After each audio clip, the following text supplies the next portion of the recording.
right, welcome back to the Steve Malzberg Show, ladies and gentlemen. And it's Friday.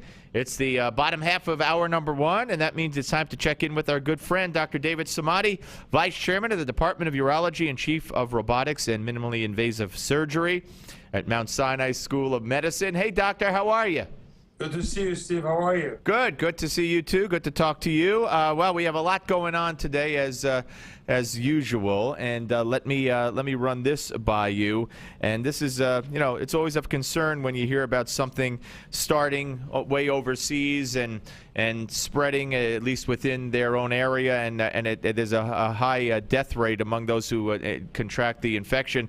And this is what they're calling a new Sars-like virus discovered in humans, and the World Health Organization is warning it could pose, quote, a threat to the entire world. It's the virus, they say, is emerging faster than their understanding after cases were reported in 8 countries, actually not just Asia, including 2 in Britain.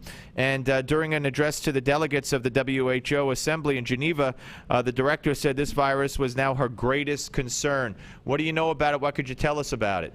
Well, I think, a lot of times what happens with some of these viruses is that the passengers and people during the flight, they kind of carry this all over the world. So this one's considered the Middle East respiratory symptom coronavirus. It's a virus which is very difficult to take care of, and also it causes a lot of respiratory issues, cough and difficulty with breathing.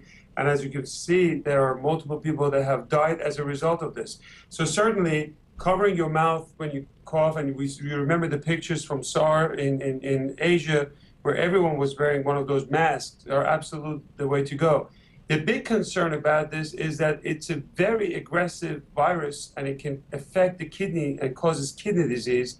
So it's something that we need to be watch out for. And certainly if you have any kind of cough that's not going away, if you have difficulty with breathing, you need to make sure that you get to your doctor. And what they would do is they would admit you to the hospital in an isolation room. You would get a lot of IV hydration, and they can get ahead of the game before this virus can take over your system and cause kidney disease and many other damages. And doctor, not to interrupt, but that's advice that you're giving people even here in this country, because this hasn't happened in this country yet.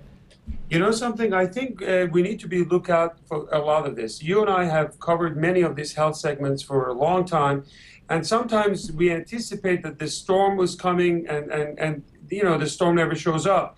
But it's good to be prepared and educate people out there to watch out. And if the virus never shows up, then we're perfectly fine. So a lot of hand wash and making sure that you protect yourself. If it does to this country, we're going to be prepared. The hospitals, obviously, it's going to be a very difficult situation because patient to patient can spread this. We'll see how this is going to pan out, Steve, over the next few days to few weeks. Yeah, no, very, very interesting and very, very, troublesome, certainly. We remember SARS, and the SARS virus, I think, killed 774 people. And that was back in 2003. That was hard to believe. That was 10 years ago. Absolutely. But mind you, this has been going around with this particular virus coming from Middle East, has been going around for a few months or weeks. And whether it's going to come to this country or not, it's not clear. But it's newsworthy, and it's good for people to know that if they have shortness of breath, difficulty breathing, any kind of kidney disease or kidney failure, they need to see their doctors immediately before they let this virus take over the system. Dr. Samadi, we are getting closer and closer, unfortunately, to the implementation of Obamacare. And, it seems like hardly a week goes by where we don't see a story and hear of a testimony regarding what a disaster it's going to be on so many different levels. And now there's a story out of California that one of the most serious flaws with Obamacare is the regulations and the mandates and how it's going to drive up the cost of insurance for people who buy it on their own.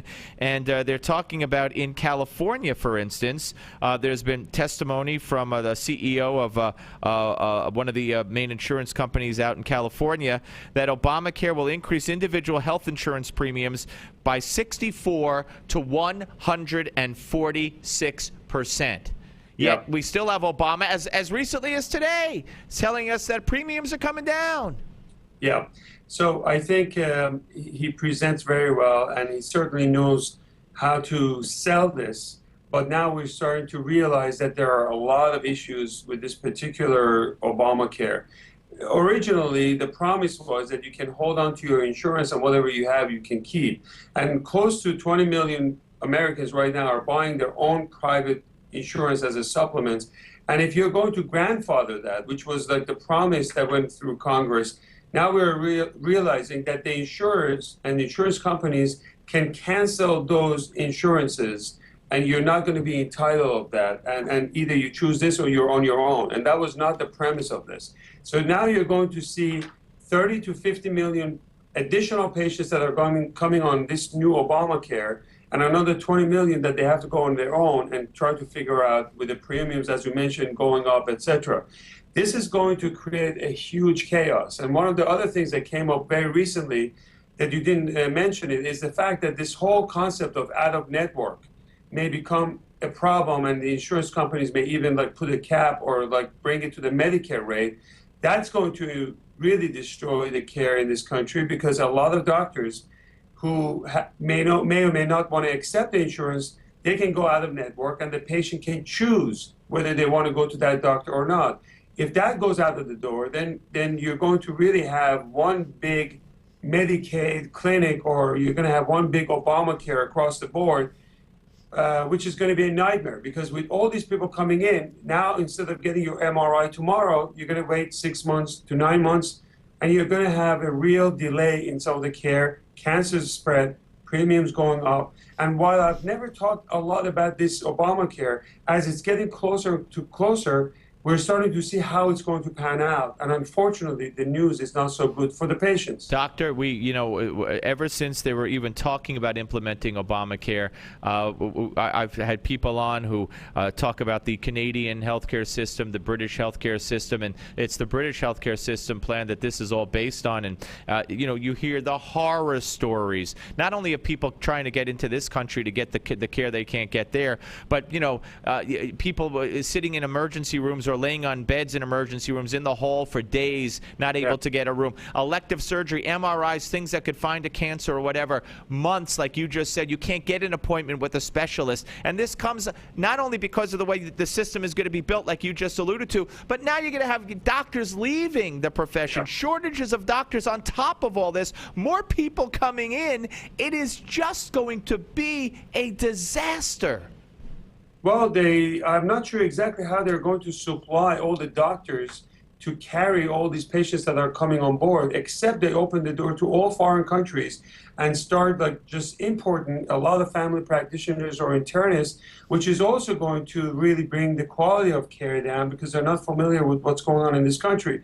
The bottom line is exactly what you said. I just had a patient a week ago, came from Canada, waited for his MRI and bone scan for 9 months.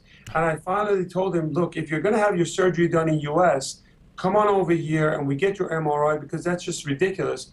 And the sad part is that he had the scheduled surgery a week before we get the MRI in U.S., and unfortunately the cancer is already spread. And just to look at the guy and tell him that I'm sorry that we have to cancel your operation because it's already too late for someone who could have had a cure from their cancer, and now 9 months of waiting puts him in a whole different quality of life. It's unfortunate. I hope the country will start to wake up and really do something about this, because it's not headed the right way. They have absolutely no idea, the average person, what we've gotten ourselves into, or what we're getting ourselves into. Dr. Samadi, Vice Chair, Department of Urology, Chief of Robotics and Minimally Invasive Surgery at Mount Sinai School of Medicine. As always, sir, have a great weekend. We'll speak to you soon. Thank you, Steve. God bless. Take care. Take care. Dr. Samadi, ladies and gentlemen.